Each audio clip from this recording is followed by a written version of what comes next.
시청자 여러분 안녕하세요. 별별 이야기 별별지기 차현주입니다. 우주 생쥐라는 단어 들으면 어떤 생각이 드시나요? 그냥 뭐 우주에서 사는 생쥐? 이 정도 생각이 날 텐데요. 이번에 전해드릴 우주 생쥐는 우주에서 태어난 생쥐일까요?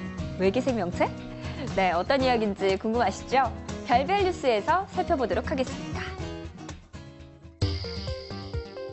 세계 최초로 우주의 강한 방사선을 견뎌낸 우주 생쥐가 태어났습니다. 일본 야마나시 대학 와카야마 연구실은 국제우주정거장에서 장기간 보관한 생쥐의 정자와 지상의 암컷 난자를 인공 수정시켜 새끼를 탄생시키는 데 성공했다고 발표했습니다. 우주 방사선에 노출된 어류나 양서류의 번식이 성공한 사례가 있지만 포유류는 이번이 처음입니다. 1년여 동안 진행된 실험 결과는 매우 성공적이며 지난달 29일까지 태어난 우주 생쥐는 모두 57마리입니다. 네, 정말 만화 속에 나올 법한 이야기로 들릴지도 모르겠는데요. 국제우주정거장에서 만들어진 생쥐. 어떤 과정을 거쳤는지 오늘도 이태영 교수님과 함께 이야기 나눠보겠습니다. 네, 교수님 안녕하세요. 네, 안녕하십니까. 네, 우주 생쥐가 정확히 어떤 건가요? 네, 우주 생쥐 아니고 우주에 사는 생쥐 네. 또는 우주에서 태어난 생쥐. 그러게요. 네, 두 개 다는 아니고요. 네. 작년 8월에 일본에서 그 무인 우주선에다가 그러니까 수컷 생쥐의 정자를 냉동 건조해가지고 실어 보냈어요. 네. 이것이 이제 그래서 우주정거장에서 한 8개월 정도 머무른 다음에 올 5월달에 이걸 다시 지상으로 갖고 왔습니다. 그래서 이제 이 우주정거장에 있으니까 지상보다는 상당히 많은 우주 방사선에 노출이 되거든요. 그러게 얼마나 많은 방사선에 150배 이상이라고 합니다. 그래서 지상보다 150배 이상 되는 방사선에 노출되는 그 우주 환경 속에서 과연 이런 냉동 건조된 이런 그 생쥐, 포유류의 정자가 무사할 것인가. 와. 그래서 갖고 와가지고 이제 지상에 있는 정상적인 암컷의 이제 난자와 인공 수정을 한 거죠. 그래서 태어나기는 지상에서 태어난 거예요. 네. 그래서 우주에서 8달 동안 냉동 건조 상태에서 우주 방사선을 쪼인 그런 정자를 갖고 와서 여기에서 이제 인공 수정으로 태어난 이 생쥐들이 한 50마리 이상이 태어났는데 와. 이 생쥐들이 과연 정상적인 지상에서 태어난 생쥐들하고 어떤 차이가 있을까? 네. 그 연구하는 거였거든요. 어떤 차이가 있었나요? 그래서 아직까지는 특별한 차이가 없다 그럽니다. 네. 정상적으로 특별한 이상이 없다. 그러니까 포유류의 정자가 냉동된 상태에서 우주 환경에 노출되더라도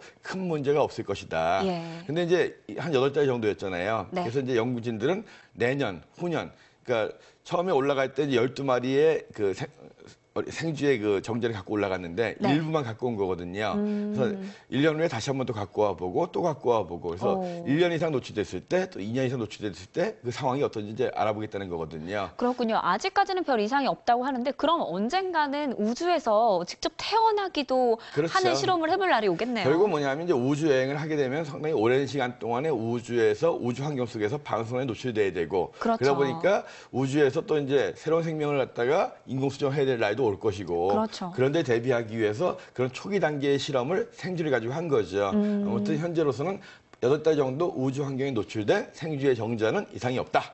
그 정도로서 이제 이 뉴스를 봐주시기 바랍니다. 그러니까 우주 생쥐는 결국 우주 정자 냉동 생쥐였네요. 네네.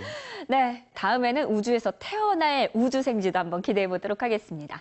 네, 다음 코너는 와우 천문 영상입니다. 이번에는 어떤 영상이 우리의 시선을 사로잡을지 궁금한데요. 함께 한번 감상해 보시죠.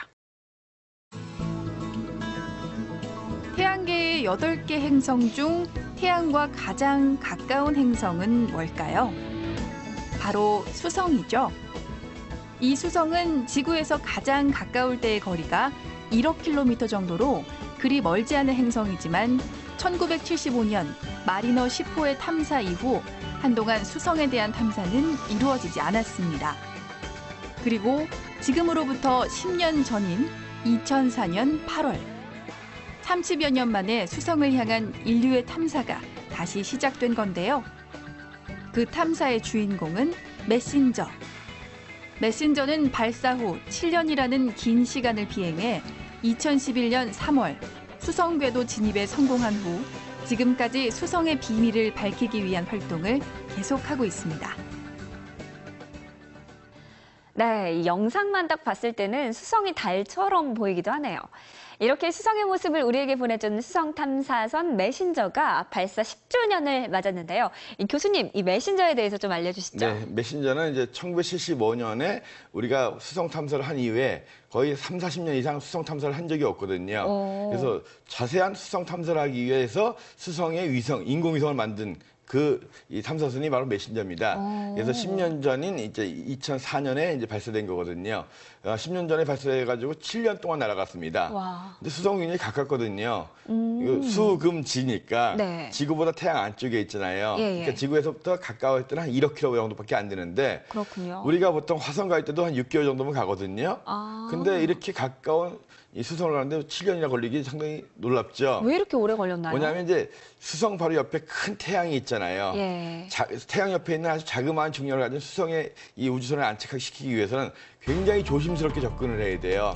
그래서 2004년에 발사된 이후에 8월에 발사된 이후에 서서히 지구를 세 번 이상 거쳐가면서 속도를 계속 조절해가지고 서서히 수성에 안착을 하느라고 7년 정도 세월이 걸렸습니다. 그래서 이제 2011년 3월에 이제 수성에 안착을 한 다음에 수성의 인공위성이 된 거죠. 네. 그래서 지금까지는 그 2011년 3월부터 수성 주위를 돌면서 수성의 인공위성, 수성의 달이 지금 하나 있는 거예요. 네. 인공달이 바로 이 메신저가 된 거거든요. 예. 그러면서 과거에 수성에 대해서 정확히 몰랐던 그런 것들을 이제 사진도 찍고 탐사 활동을 하고 있는 거거든요. 어떤 성과가 좀 있었나요? 예, 그래서 우리가 알고 있는 수성은 멀리서 본 사진 말고는 정확한 전체적인 사진이 없었어요. 예. 그래서 2011년 이후에 약 2년 동안 작년 3월까지 수천 번 정도를 수성을 돌면서 10만 장 이상의 표면 사진을 찍은 거예요. 그러니까 10만 장 이상을 수성 전체를 10만 컷으로 나눠서 쫙 찍었으니까 굉장히 자세한 사진을 찍었겠죠. 네. 지금 보시는 영상들이 그런 영상들이거든요.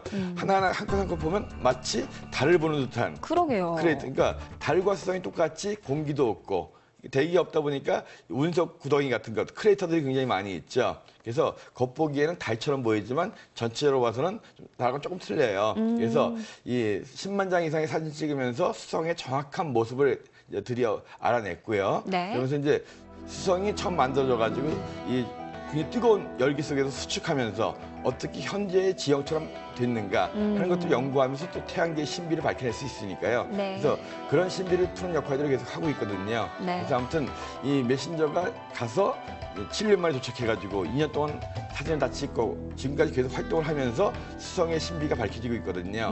그래서 앞으로는 우리가 수성의 자세한 사진들을 뭐 인터넷이라든가 이런 걸 통해서 볼 수가 있어요. 그래서 네. 메신저, 수성의 자세한 그런 정보를 우리한테 전해주는 그리고 수성 자체가 이게 머큐리라고 하죠. 이제 예, 예. 이 머큐리라고 하는 것은 이제 전령의 신이에요. 그래서 우편 배달부 신이거든요. 가장 빨리 움직이기 때문에. 그렇군요. 그래서 메신저, 어차피 소식을 전해주는 그런 뜻의 또 이제 탐사선이 가 있는 거고요. 그래서 현재 수성을 돌고 있는 유일한 인공위성. 네. 이 메신저가 발사한 지 10주년 돼가지고 수성의 비밀을 밝혀내고 있다는 그런 영상이었습니다. 네, 그렇군요. 이 메신저가 정말 수성과 지구 사이에 메신저가 되어지고 있네요. 네. 신기하고 재미있는 영상으로 찾아오는 와우 천문 영상. 다음 시간에는 또 어떤 영상이 우리를 찾아올지 기대해 주세요.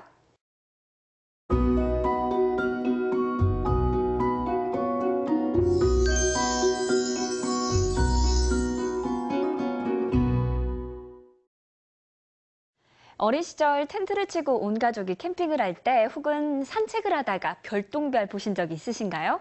그리고 별똥별을 보면 꼭 소원을 빌어야 한다라고 했었잖아요.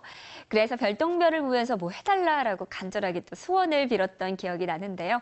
이렇게 하늘에서 불타면서 밝은 빛을 내는 천체를 유성이라고 합니다.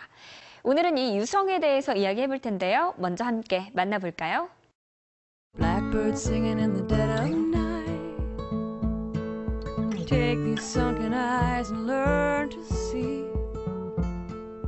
All your life,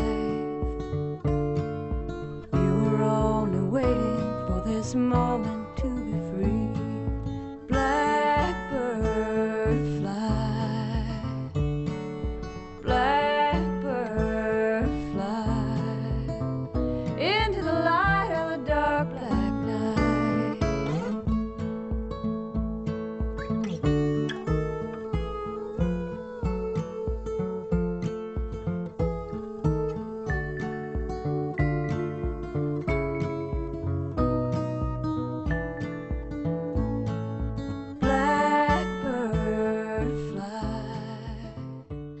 네, 사실 우리가 직접 볼 때는 길게 꼬리를 남기면서 유성이 떨어지는데요. 사진으로 포착하면 결국 점점점 이렇게 점이 연속으로 찍혀 있는 것처럼 보이죠. 그리고 유성하면 빠질 수 없는 게 바로 유성우입니다. 유성이 비처럼 떨어져 내리는 걸 유성우라고 하는데요. 한 개만 떨어져도 신기한데 비처럼 떨어지면 정말 환상적일 것 같습니다. 교수님, 먼저 유성우에 대해서 설명 좀 해주시죠. 네.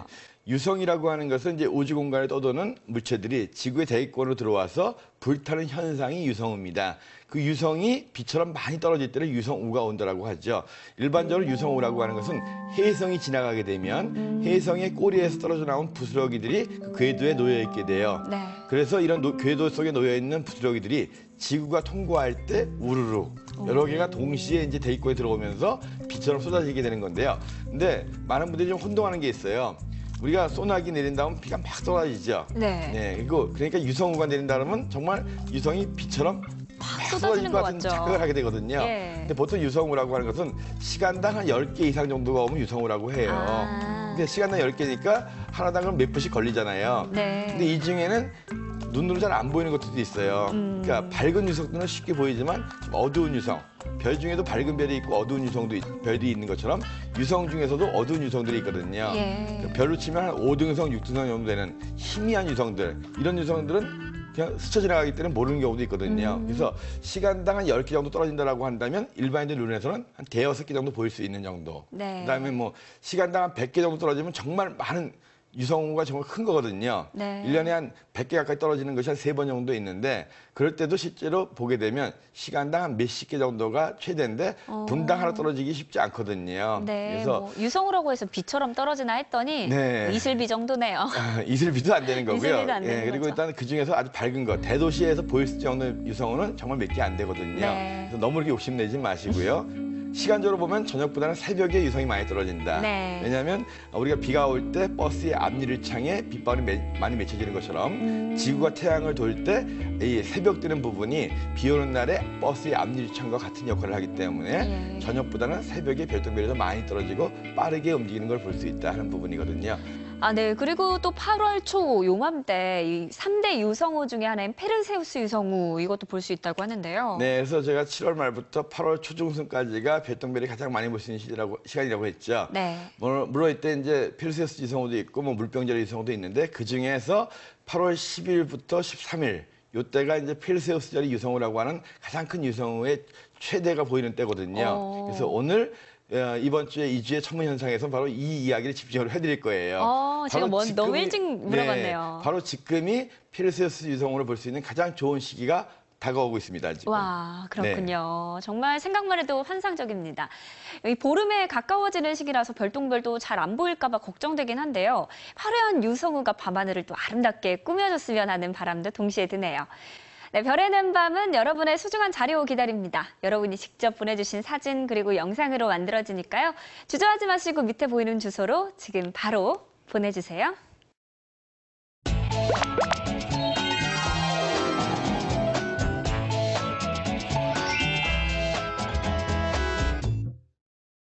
한 주 동안 하늘에서는 어떤 일들이 벌어질까요? 반짝반짝 천문 현상 보시면 알 수가 있습니다.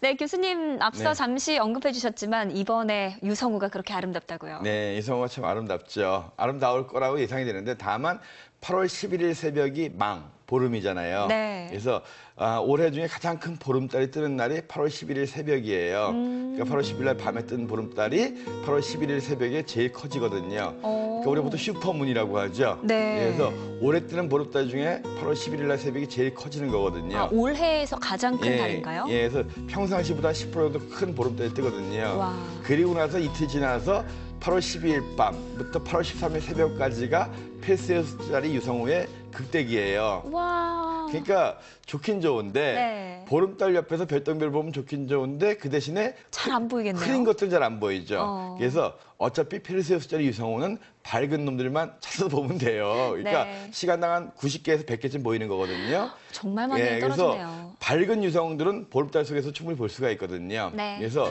8월 11일 새벽에 연중 제일 큰 보름달이 뜨고 네. 그날부터 해가지고 한 2, 3일 정도는 별똥별이 굉장히 많이 떨어질 거예요. 와. 특히 8월 12일 밤부터 8월 13일 새벽 와, 저 그때 휴가 잡았는데 저 정말 잘 잡았네요. 근데 어쨌든 10일 날 새벽에 이제 둥근 달이니까 하루 이틀 지나도 거의 둥근 달이 되겠죠. 네. 그러니까 평소적인 큰 달이에요. 달을 보면서 소원 비는 것도 대단하지만 거기에 별똥별까지 플러스 되니까 기대돼요. 소원이 정말 잘 이루어질 것 같아요. 그래서 네. 달과 함께 달님에게 네. 또 별똥별에게 같이 한번 빌어보시면 정말 좋으실 것 같은데 더블로 이루어지는 건가요? 그렇죠. 그래서 큰 밝은 보름달 옆에서 보이는 이 유성이기 때문에 네. 더 선명할 수도 있고 더 소원을 빌어보는데 의미가 있을 수 있으니까요. 가장 현재 예상되는 것은 8월 12일 밤부터 8월 13일 새벽이 가장 많이 나타날 것으로 별똥별이 예상되고 있습니다. 펠세우스자리 유성우. 네네. 그렇군요. 한창 요즘 휴가 떠나시는 분들 많을 텐데요. 8월 12일부터 13일까지 아름다운 유성우 관찰할 수 있다는 거 기억해 두시면 좋겠습니다. 네, 오늘 전해드린 천문현상 여러분도 꼭 한번 찾아보시면서 아름다운 여름 밤하늘과 소중한 추억 만들어 보시면 좋을 것 같습니다.